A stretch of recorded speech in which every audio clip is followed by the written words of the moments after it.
So this is 6.2, so we're multiplying and dividing radicals, which is going to just really take everything we did last class and put a whole bunch of steps in front of it.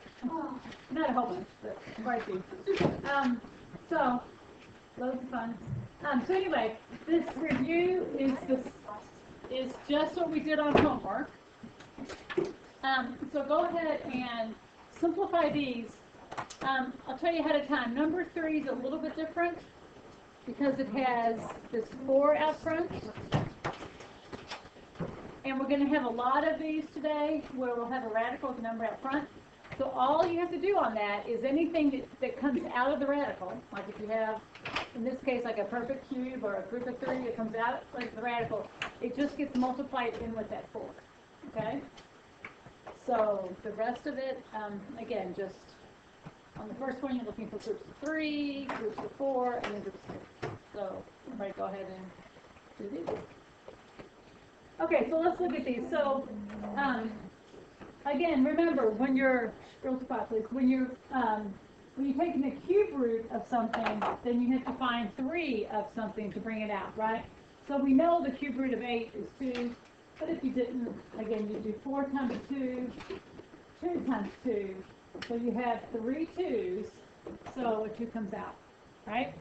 And then you have 6 x's, so how many groups of 3 can you make from 6? You can make 2 groups of 3 and nothing left inside, right? So the answer is 2x squared. Am I good with that? Okay, the next one, again, you've got 4. I'm taking the 4th root.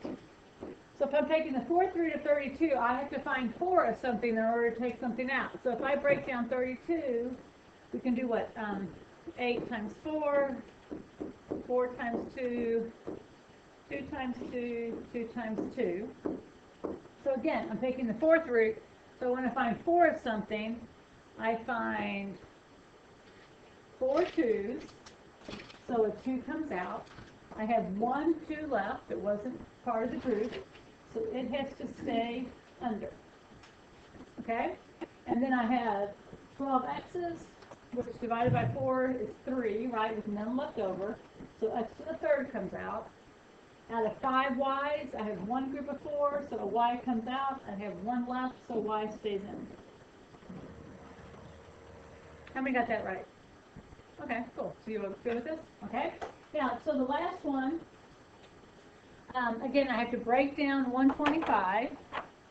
So 125 is 5 times 25, and then 5 times 5.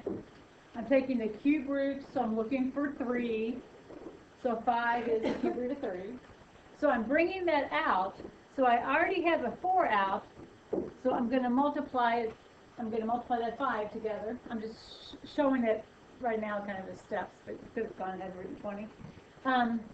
And nothing stays in, right, out of that 125. Now I'll look at my 3 A's. I'm looking for groups of 3, so I've got 1 group right there, so an A comes out. I've got 10 B's. I'm looking for groups of 3, so I can find, 3 groups of 3, right, and then 1 left over. So my final answer here would be 20 A, B to the 3rd, cube root of B. Okay, how many got that? Okay, good. So does it make sense then? So we're going to do a lot today with numbers outside the radical. So again, you just want to keep them outside, and then as you take things out, they get multiplied with it. Okay? Am I good? All right. So just like Chapter 8, when we did rational expressions, remember the first day we just simplified them, then we started multiplying, dividing, then adding, subtracting. Same thing with radicals, and the same thing kind of goes, is that we're going to do the multiplication and do the division, and then at the end we're going to simplify them using the rules we just learned, okay? So right here to begin with are just some rules to look at, and the most important one I want you to really concentrate on is it's this one right here. If you don't listen to anything else I say today, which is possible, I want you to remember when you're multiplying radicals, first just multiply. everything under the radicals, multiply them together, make one big radical, and then simplify. So first, make one big radical, then simplify. It can work the other way, but it's much trickier at times, so it's better to just always think about that, okay? Do all the multiplication, then it just becomes simplifying. A couple other rules. So in order to multiply radicals, the indexes have to be the same. So if you had like a square root times like a cube root, you can't do it. Okay, so you can only do cube roots times cube roots, fourth roots times fourth roots, etc. You can't mix them. The same exponent rules apply. So when I say to multiply first, and you have to multiply variables, same rules apply. So like if you're multiplying x to the second radical times x to the third, you would just add those and you would get radical x to the fifth. Okay, so same exponent rules that we looked at apply. Next, what's outside the radical stays outside. So just like in our warm-up here, we had this 4 outside. It stays outside. It only changes if something else comes outside to join with it. Okay, but it never like goes to the inside. And similarly, what's inside the radical stays inside unless you actually like take something out based on a radical. Okay, so this one's kind of more obvious, but okay. So those are like the basic rules. Now let's see how it all looks. Okay, so again, we're multiplying radical 2 times radical 3. They're both square roots, so we can do it. This one, actually, I kind of start too easy on you all. So multiply what's inside the radical. 2 times 3 is 6, right? So it makes radical 6. Then we see, could we do anything with radical 6? No, actually we're done. Same thing here. This next one's kind of really, I started too easy with you all, but radical 3 times radical 10 makes radical 30. You would try to simplify that, right? But really, always try, but nothing comes out, right? There's no pairs, so we're done.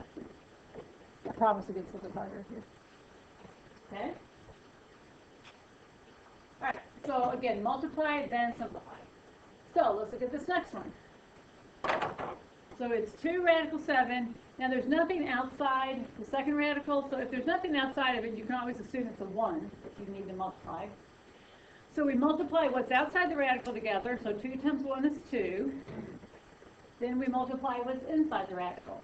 So 7x times 2x to the third gives us 14x to the fourth. Do I agree with that? And so now we've multiplied, now we simplify. So can we do anything with, so the 2 comes over. Can we do anything with 14? No. So it's going to stay. What is the square root of x to the fourth? Right, x to the second, right? So we're looking for groups of 2, 2 groups of 2, so x to the second. So that's our final answer. Okay, make sense? Okay. So look at the next one. Again, there's nothing outside, so we'll assume it's a 1. So 2 times 1 is 2. Then we multiply what's inside the radical. So 2 times 8 is 16. X times x is x squared. Y times y is y squared.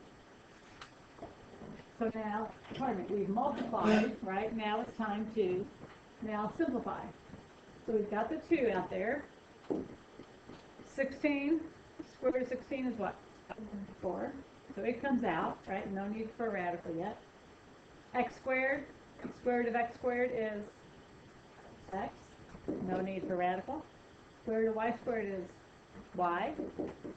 So everything came out of the radical, so our answer is just 8xy.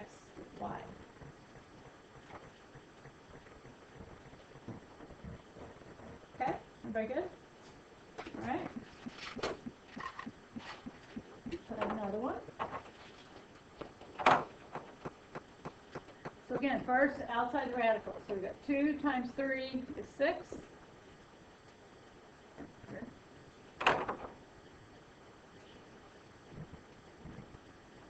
And then the radical, so 8 times 5 is 40. X times x squared, x to the third. Y times y squared. Okay, so now we've done the multiplication. Now we have to simplify. So 40, we're looking for square roots. So what's the other way we could break it down? But what's the other way we can try to find square roots? Is that what oh, we could take it down to prime factors, but the other way was what? Try to find the biggest square that goes into 40. I remember that method. Like our perfect squares are what? 4, 9, 16, 25. So it's going to be 4, right? So we can think about this as radical 4. I'm trying to show you a couple different ways to do this. Radical 4, radical 10, right? So this becomes 2 radical 10. So if we build our answer, we have a 6 outside, we're going to have 2 outside, the 10 has to stay under. X to the third, what can come out? X comes out, X stays in, right? Make sense? Y squared, what comes out? Just Y, nothing stays in, right? So our final answer is going to be 12xy radical 10x.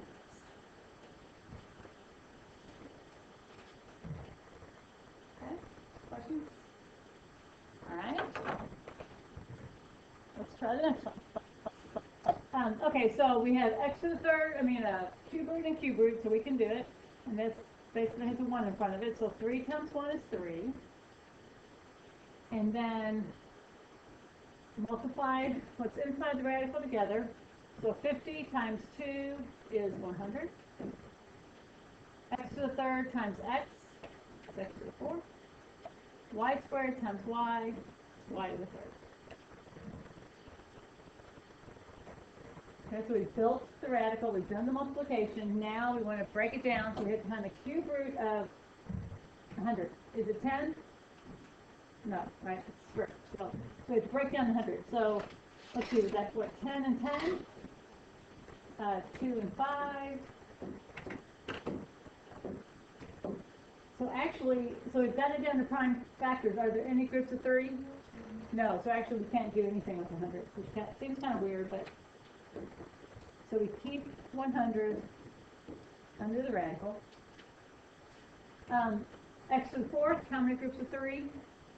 1, right? So 1 comes out, 1 gets left inside. Y to the third, how many groups of 3? 1. And nothing left. Final answer. Make sense? Okay, so actually we're going to stop now and do whiteboards for multiplication, then come back and do division, do whiteboards for division. That's a regular way. Okay, hey sophomores, so I didn't make you listen to all the whiteboards, but I will do the last one. So sophomores, if you need more practice, you can look through all the whiteboards we did. They're on this slide. So let's do this last one together. Okay, so 3 times 2, again, you multiply the outsides together, so you get 6. Inside, you got 700, x to the 5th, y to the 4th, okay? So now you got to break down 700. So yeah, we know 700, we just multiplied it together, is 100 times 7. Square root of 100 is 10. So a 10 is going to come out and be multiplied with the 6 that's already out there. And then we have to leave the 7 inside. And then x to the 5th, we're looking for groups of 2. So 2 groups come out, 1 is left over. Y to the 4th, 2 groups can come out, and nothing's left over. So final answer is 60 x squared, y squared, radical 7. Think everybody got that? whiteboards. Still the class. Keep your whiteboards. Now we're going to go on to division, and then practice up some more. Okay. All right. So now we're going to divide. So divide. Okay. So dividing is very, very similar to multiplying, except it's division. But it gets a little bit more complicated just because, like fractions, I freak everybody out. So, but when we're talking about the rules, the same thing's going to apply where you want to divide, like do the division, then simplify.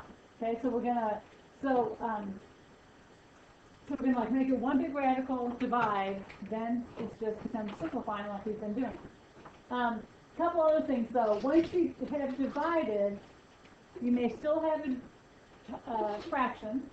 So if you still are left with a fraction after you've divided, then you want to simplify the numerator, take out what you can out of the radical, and simplify the denominator, take out what you can, but do that separately. Okay, again, after you've divided. The rest of these rules are pretty much the same. Index has to be the same, so you cannot divide like a square root and a cube root. Couldn't do it. Same exponent rules apply for dividing. So if we have like x to the radical x to the 7th over radical x to the 2, that's going to be radical x to the 5th, right? Because we're just going to subtract, just like we normally do.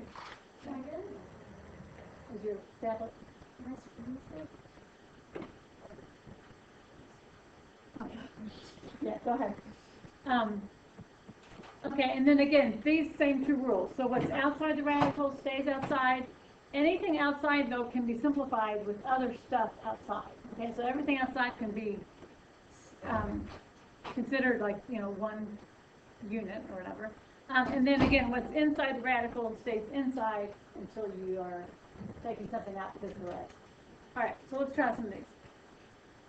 Okay, so radical 24 over radical 3. So you want to look at that. Sometimes it'll be written with two different radicals. Sometimes it'll be written just all under one radical. They mean the same thing, okay? So at first, you always want to think about it as being under one big radical. So 24 divided by 3 is 8, right? So it becomes radical 8. Now it's just a matter of simplifying radical 8, which is to radical 2.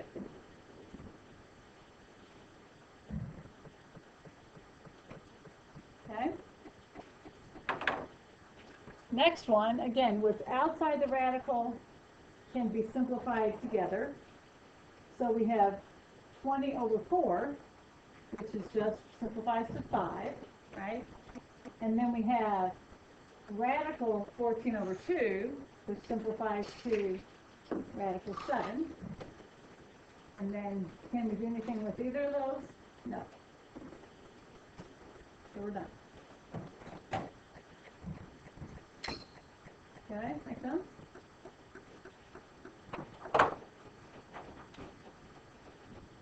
Okay, look at the next one. Again, it's written as a radical over radical, but they're the same indexes, right? They're both square roots. So we can just think about it as just one big radical. So 27 divided by 3 is 9, right? X squared over x simplifies to just x. Y to the 4th over y simplifies to just y to the 3rd. Okay? So one thing that people kind of get mixed up on is, remember, it's still under the radical. So all we've done here is we've done the division. We haven't addressed anything about square root yet, right? So now we want to take the square root. So what's the square root of 9? 3. Square root of x, can we do anything? No, so it has to stay. Square root of y to the 3rd, take out a y, leave a y, right? The final answer. Okay?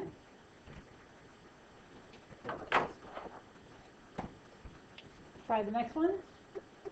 So 16 over 2 is 8. Square root over square root You can think about it all under one radical. And now the other thing that confuses people some is, remember, if you've got a fraction, everything we've done so far has simplified to not be a fraction anymore, right? But if it doesn't, if the denominator does not go away, you have to keep things on the bottom, and that's what we're going to see here. So we're going to build a radical. 45 divided by 9 is just 5, right? So we're going to have a 5 on top, or it would be 5 over 1. X squared over x simplifies to an x on top, right? And then y over y to the third simplifies to a y squared on the bottom. So it has to stay on the bottom. Did you put like radical 5x and then the line and then radical y squared? Yes. In fact, I'm about to do something like that. Okay?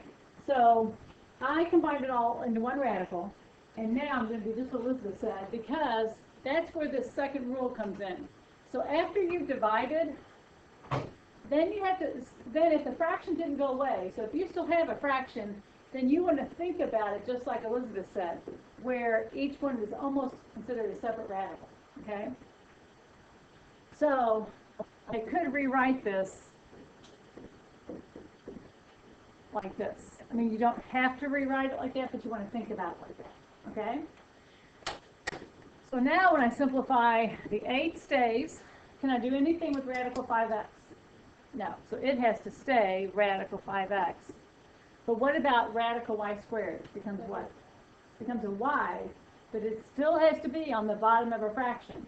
So I could write it a couple different ways. I could write it just like that. Okay, it's on the bottom of a fraction. It's outside a radical. I could have written it like this. Okay, it really doesn't matter where you put it. I could have written it like this even. As long as it is on the bottom and not in a radical. Okay? But they all mean the same thing, because all of these are just being multiplied, you know, they're all multiplied together, so any of those ways are fine. Okay? Make sense? Alright. Yeah, I'm going really fast here. Are you all good with this? I feel I'm kind of flying through it. Okay. Let's try another one. Okay, so they're both cube roots, so we can simplify. So again, you want to think about it as being all under one radical. So 162 divided by 3 is what? Somebody do that for me real quick. What is it? 54, thank you. I knew it went in completely. And then y to the 5th over y to the 2nd is y to the 3rd where? Oh, up top, shoot. Yeah. Let's see, I thought it was more complicated. Okay? So now we simplify 54 y to the 3rd. So 54 is what? 6 times 9. 2 times 3. 3 times 3. So we're looking for groups of 3. So we have 3 3s. So the 3 comes out. The 2 has to stay in.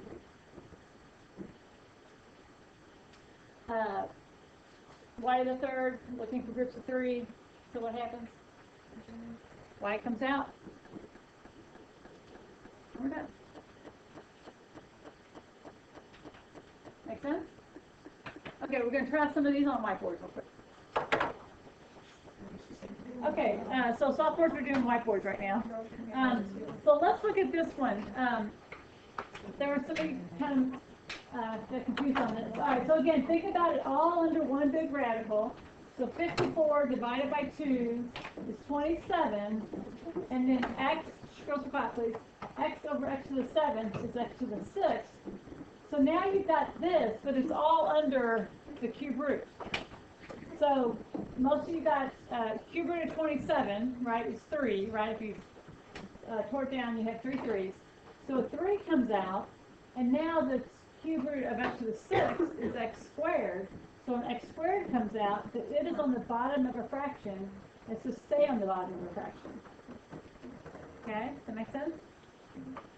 Okay. All right, so yeah, most of you got this one pretty good. So remember, it's all under one radical, so if you simplify it, you get 9 and then y to the third over y gives you 9y squared. Then you have to apply the radical to both, right? Square root of 9 is 3, square root of y squared is 5. Okay, so, yeah, one thing, yeah, okay, let's be quiet for a second. One thing I'm noticing that's making it a little bit, and it could just be because we're doing whiteboards and you're doing it quick, but be sure when you've got a fraction, make that radical big enough that you know it's under, like what's underneath. So, when I simplify this, oh shoot, I'm not plugged in. Hang on. Okay, alright girls, so, wait, be quiet a second, be quiet again. Alright, so be careful, because now that I have, when I simplify this, I get 100, 300 divided by 3 is 100, x squared over x to the fourth is, where's the quiet, that's the second. Girls, be quiet, but be careful when you're working these problems that you're aware, lady, huh, that x squared is under the radical, because you've got to apply the square root here. So, square root of 100 is 10, comes out. Square root of x squared is x, comes out. So I get 20 over x. Okay? Make sense? Okay, so actually, I'm not going to go on, because I do feel like this is a lot today. And if I went, it kind of gets a little bit trickier. With how many, though, rationalizing the denominator, how many does that phrase sound familiar to? Geometry. Okay. All right. Girls, be quiet. All right. So we'll do this next class with the other lesson. I'll fit that in eventually. So your homework is going to be a worksheet I'm going to give you. I've got a paper worksheet, and it's 1 through 33. Although I skip a lot of numbers, so there's not 33 of them. It's on paper. 1 through 33 and 43, but you can skip 23, 31, and 32. So I'll hand those out, but I want you all working on it.